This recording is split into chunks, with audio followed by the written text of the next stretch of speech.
Hello everyone, welcome to today's presentation. So we are going to have a presentation on educational psychology. The introduction to the study of educational psychology. What do I need to study? Why do I need to study educational psychology? The answers to these questions are related and complex. This chapter begins with brief answers. The remainder of this chapter clarifies and elaborates those answers. However, you should keep in mind that this first chapter is the only beginning of an explanation and that the entire book, to a certain extent, an attempt to help your answers.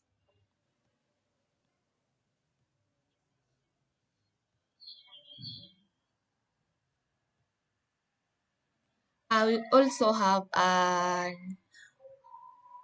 now the question, what is educational psychology? An exact answer to this question depends on whom you ask. However, for the purpose of this PowerPoint, educational psychology is defined as that branch of psychology that is concerned with the study of the mental processes and behaviors associated with human learning and instruction.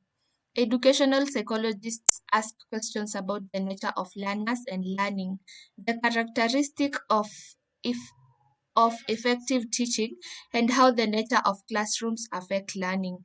Educational psychologists study a wide range of phenomena associated with learning, both in the laboratory and in the classroom. Over the last 30 years, however, educational psychologists' interest in classroom learning has increased dramatically. A review of research reported recent issues of the Journal of Education Psychology reveals the breadth of questions investigated by educational psychologists. The Journal of Educational Psychologists reported the results of studies investigating the teaching and learning of writing, that is the 4 studies, mathematics and problem solving, 8 studies, and reading, 15 studies. In addition, some studies investigated questions about the effect of technology on learning, individual students' differences affecting school achievement, and the effects of social influences on students. When educational psychologists ask questions about learning, they apply the methods of science, careful observation, and rational analysis to answer their questions. The answers to their questions are used to formulate and assess theories that teachers use in their decision making. Teaching is a complex activity, and effective teaching requires a complex set of knowledge and skills. These characteristics have been organized into various sets of standards that are used by many states in the certification of teachers. We also have the importance of educational psychology.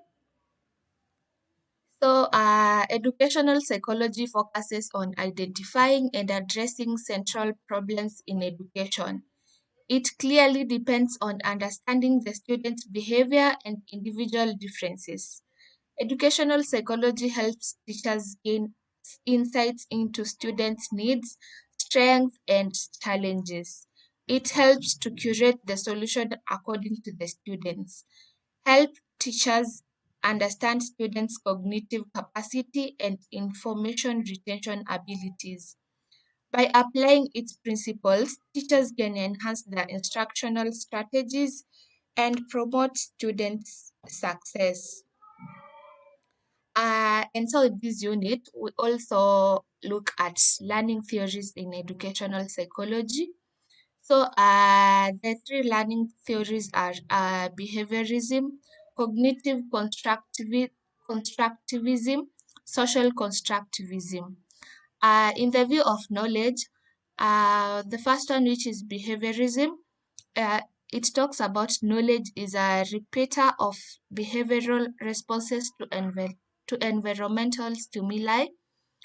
The cognitive constructivism, it says that knowledge systems of cognitive structures are actively constructed by learners based on pre-existing cognitive structures. And the social constructivism, in the view of knowledge, it says that knowledge is constructed within social contexts through interactions in the knowledge community.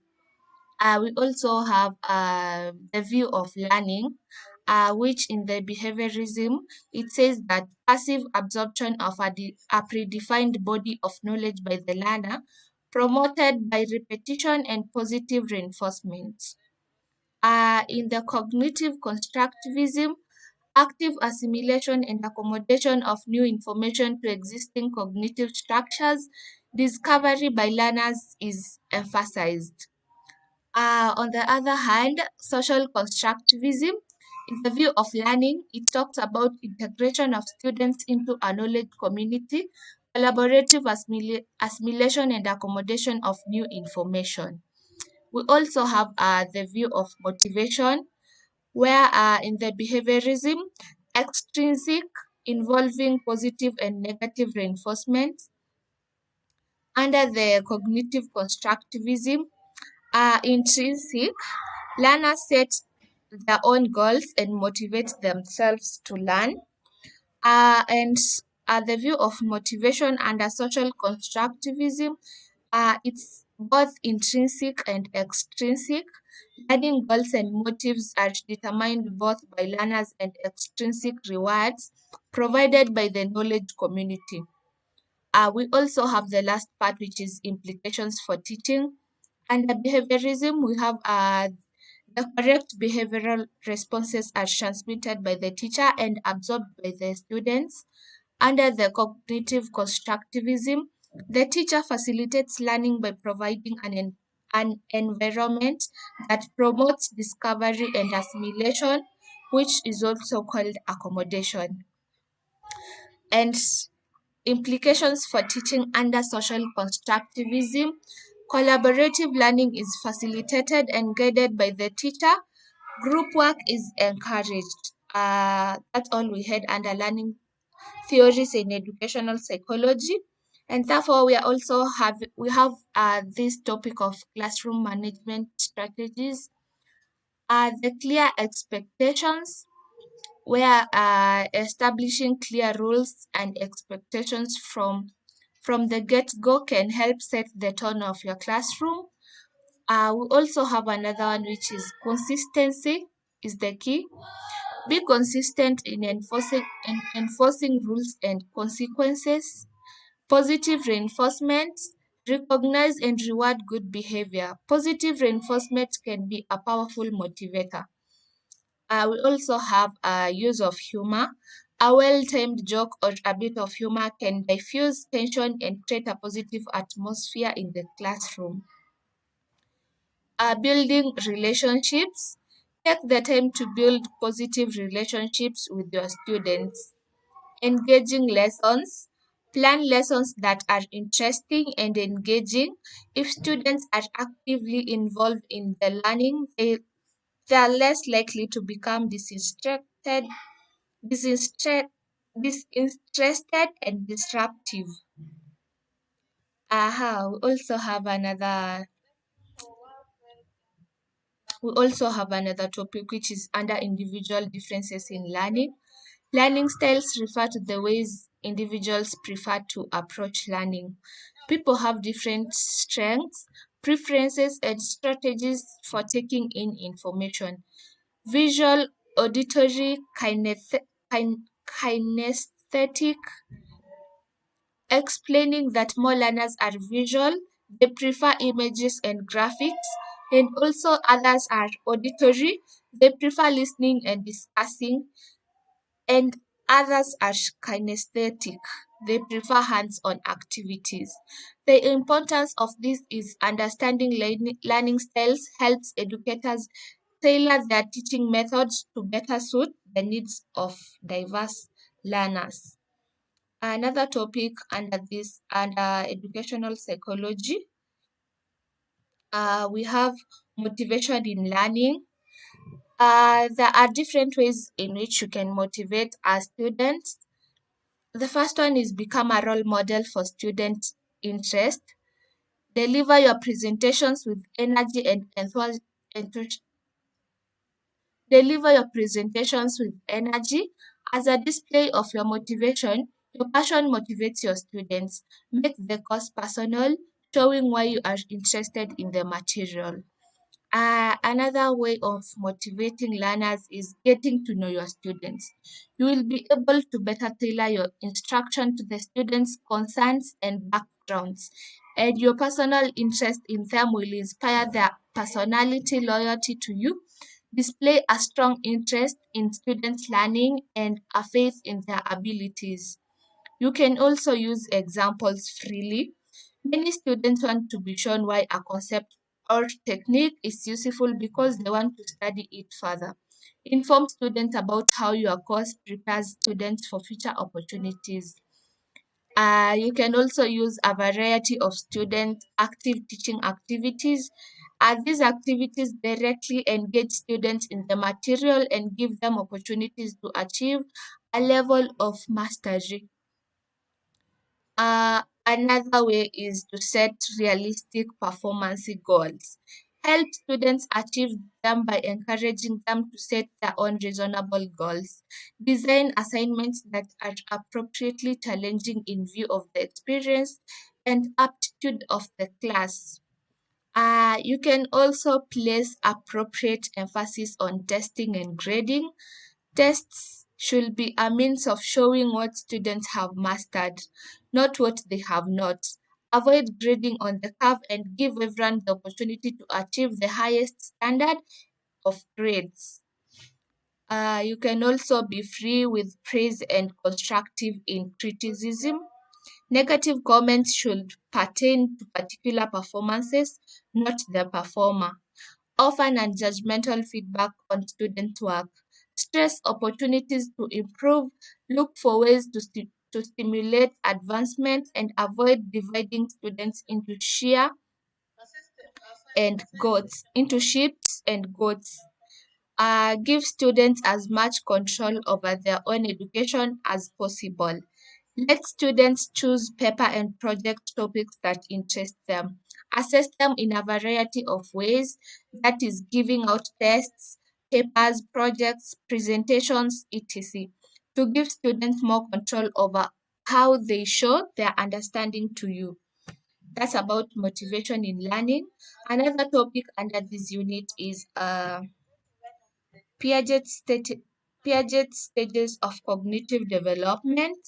There are four stages under this topic, where Jean Piaget's theory of cognitive development suggests that children move through four different stages of learning. His theory focuses not only on understanding how children acquire knowledge, but also on understanding the nature of intelligence. The four stages are sensory motor stage, where it's from birth to 2 years, pre-operational stage from age 2 to age 7, concrete operational stage from age 7 to 11 years, and the last one is formal operational stage, that is from age 12 upwards. Piaget believed that children take an active role in the learning process, acting much like little scientists as they perform experiments, make observations, and learn about the world. As kids interact with the world around them, they continually add new knowledge, build upon existing knowledge, and adapt previously held ideas to accommodate new information. Another topic is Vygotsky's social cultural theory. And this theory talks about social development. Vygotsky's social development theory asserts that a child's cognitive development and learning ability can be guided and mediated by their social interactions.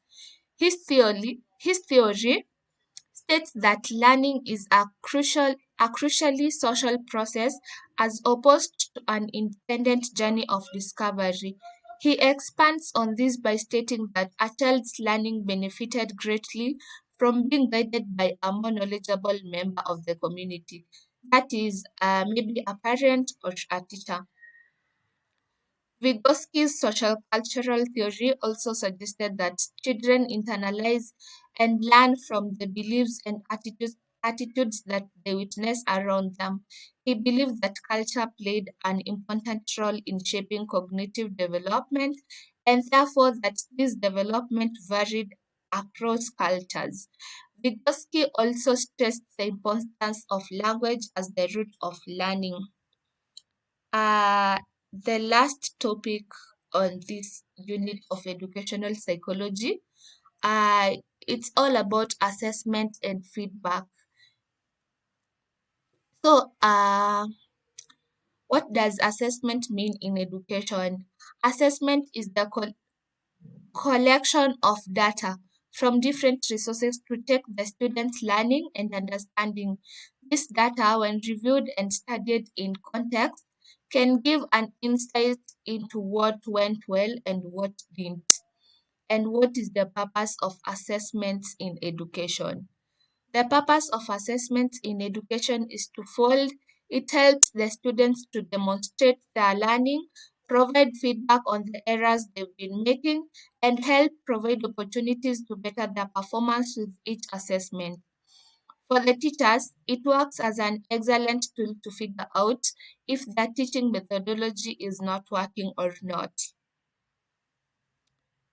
And what is the importance of assessments? Assessments help the students understand their errors, understand the feedback received on their errors, and give them improve and help them improve. Assessments may also provide another opportunity to assimilate the new information and redo the exams to improve performance. And what is feedback? Feedback is focused on the process of student learning. That's all about the presentation in this unit, and thank you for your time.